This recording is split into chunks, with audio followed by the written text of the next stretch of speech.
Bonjour à toutes et à tous. Aujourd'hui, je troque mon képi pour le casque de motard afin de vous faire découvrir les pistes polygones.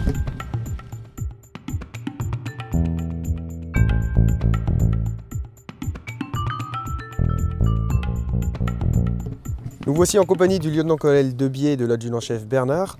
Mon colonel, pouvez-vous présenter les pistes polygones? Donc bienvenue déjà au CNFSR pour la continuité de vos propos.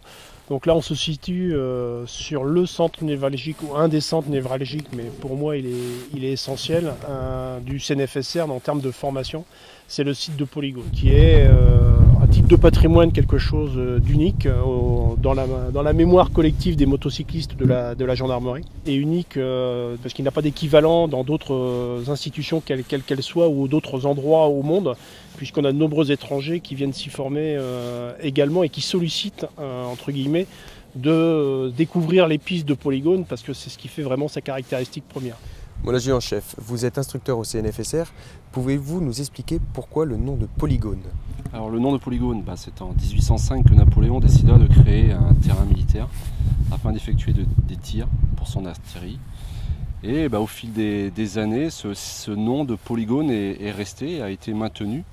La gendarmerie, depuis 1967, lorsqu'elle s'est installée à Fontainebleau, a pris en compte ce polygone et a su, avec les anciens, justement, dans ces années 67, ont su profiter de ce site qui a été modelé par les tirs d'obus qui ont été faits et par Napoléon et ensuite durant la guerre, et ont su épouser le terrain tel qu'il était, ont amélioré, ont créé des pistes en terre, et puis avec l'évolution des années ont été bitumées, notamment fin 1997, pour évoluer là encore vers le meilleur.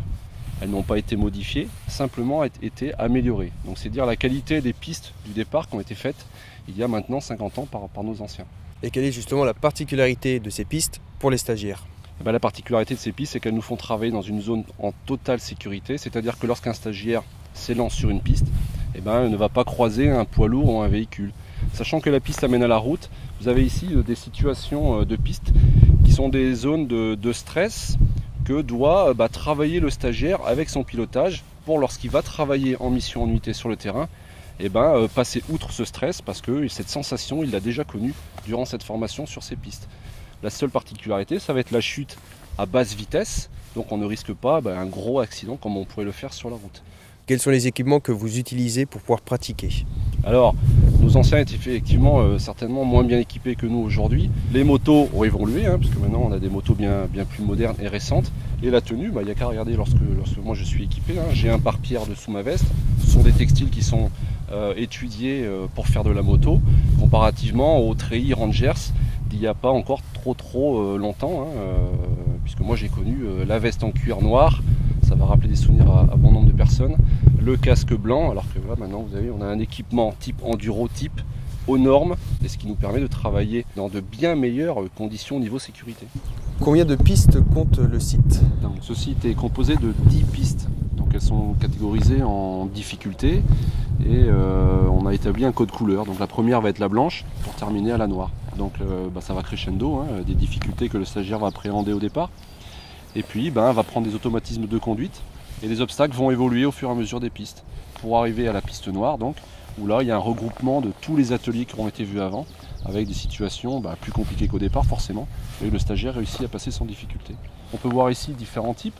Donc vous avez des zones en pavé ou en dalle de béton, dans des virages, des successions de virages, parce qu'il est important de prendre un virage correctement pour pouvoir justement avoir une succession de virages qui sont pris dans le bon sens, mais surtout correctement pour être bien positionné à une entrée de courbe. C'est ce qu'on voit sur la route, et on le met en application sur ces pistes, sur des enchaînements. Modèle réduit, mais qu'après on peut retranscrire aisément sur la route. Et quelle est la particularité des différents obstacles? Alors chaque obstacle peut être projeté sur la route, c'est-à-dire que vous avez des pentes, des passages étroits, des montées, des virages en dévers, des zones en adhérence instable, les pavés ou les plaques métalliques dans les montées.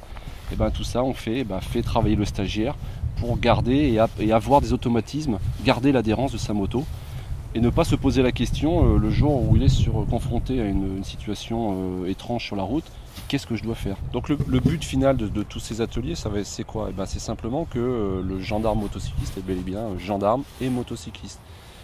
La moto va être un outil de travail, c'est-à-dire que ces obstacles vont l'amener à avoir des automatismes de pilotage, et ainsi il peut se concentrer sur sa mission première de surveillance des circulations, de surveillance générale, police de la route, parce qu'il est tellement à l'aise avec sa machine qu'il ne se pose plus la question de sur quoi il roule, comment je prends le virage, etc. etc.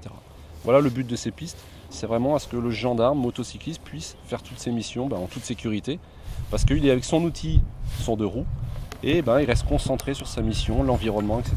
Voilà le but de ces ateliers.